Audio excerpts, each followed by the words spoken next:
Suatu saat Ethan hendak pulang ke apartemen persembunyiannya. Dia kaget saat mengetahui di dalam apartemennya tersebut sudah ada satu keluarga lain yang menempatinya. Jules namanya, yang adalah kepala keluarga tersebut, mencoba menjelaskan tentang apa yang terjadi dan menunjukkan kepada Ethan bahwa semua barang-barang miliknya masih aman dan tersimpan rapi di kamarnya. Ethan lalu mengambil pistol dari lemari rahasia dan menunjukkan sikap ketidaksukaannya atas apa yang telah dilakukan Jules beserta keluarganya. Di saat yang bersamaan, datang putrinya Jules untuk melihat keadaan ayahnya tersebut. Ethan melihat bahwa putri Jules sedang mengandung. Dia pun akhirnya memperbolehkan Jules dan keluarganya untuk tetap tinggal di rumah itu sampai putrinya selesai melahirkan. Tentunya dengan beberapa peraturan yang dibuat oleh Ethan. Malam hari sebelum tidurnya, Ethan memutar video keceriaan bersama putrinya sewaktu kecil dulu. Nampak kerinduan dari wajah Ethan dan tak sabar ingin segera menemuinya. Esok harinya, Ethan mencoba untuk menelpon Tina, mantan istrinya, dan mengajaknya bertemu. Tak lama, Tina mengajak Ethan ke rumahnya. Kemudian mereka mengobrol dan Ethan mengatakan ingin sekali bertemu dengan putrinya sebelum ia meninggal karena penyakitnya. Tetapi Tina memberikan sebuah persyaratan yang mana Ethan harus berjanji meninggalkan pekerjaannya. Singkat cerita, dengan diantarkan oleh Tina, Ethan menemui Zhu di depan sekolahnya. Dibawakannya sepeda ungu sebagai hadiah untuk Zhu dan berharap Zhu senang dengan hadiah itu. Tetapi karena mungkin Zhu masih kecewa dengan kepergian Ethan selama ini, ia pun lalu pergi dan memilih pulang ke rumah bersama temannya.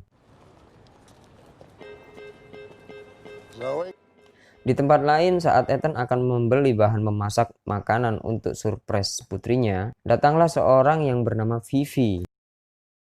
Dengan pengodean ala detektif, Ethan pun bersedia diajak untuk ikut dengannya.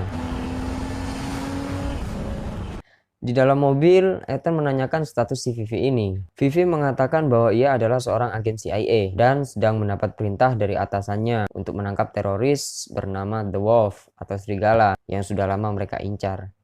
Untuk mencarinya, Vivi harus terlebih dulu menemukan Albino yang adalah partner dari serigala tersebut. Karena dari si Albino inilah nantinya serigala akan dapat ditemukan.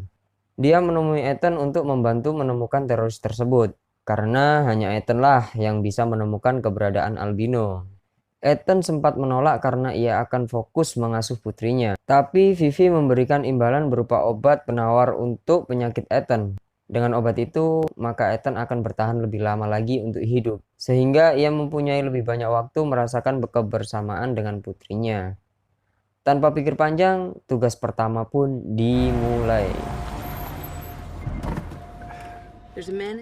Target pertama adalah membunuh akuntannya Albino yang berada di dalam hotel yang sedang mereka tuju saat itu. Dengan keahlian sebagai mata-mata CIA, dia berhasil menyusup ke tempat di mana kamar target berada. Ethan juga berhasil melumpuhkan satu persatu orang yang ada di dalam ruangan itu.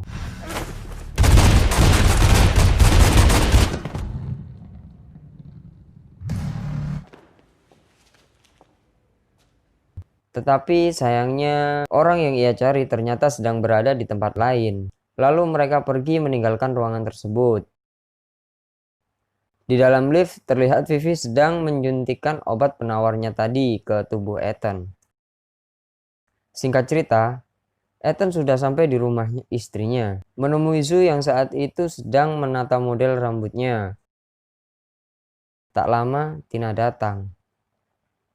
Tina meminta Ethan untuk menjaga Zhu karena besok paginya ia harus pergi ke luar kota beberapa waktu untuk menyelesaikan pekerjaannya. Jika hal itu tak bisa dilakukan oleh Ethan, maka Tina akan menyewa pengasuh malam itu juga, dan Ethan pun menyanggupinya. Karena hubungan mereka merenggang setelah kepergian Ethan dulu, Ethan pun hanya diperbolehkan untuk menginap di rumahnya saja, dan bukan untuk tinggal bersama. Keesokan harinya, Ethan terlihat mengantarkan Zhu pergi ke sekolahnya, dan setelah itu, Vivi kembali menemuinya. Mereka berencana mendatangi seseorang yang nantinya akan mengantarkan Ethan kepada akuntannya Albino. Dia adalah Miltad Yilmaz, seseorang dari jasa pelayanan mobil limo yang akan melayani Albino selama dia di Paris. Tak lama Ethan sudah berada di dalam kantornya Miltad.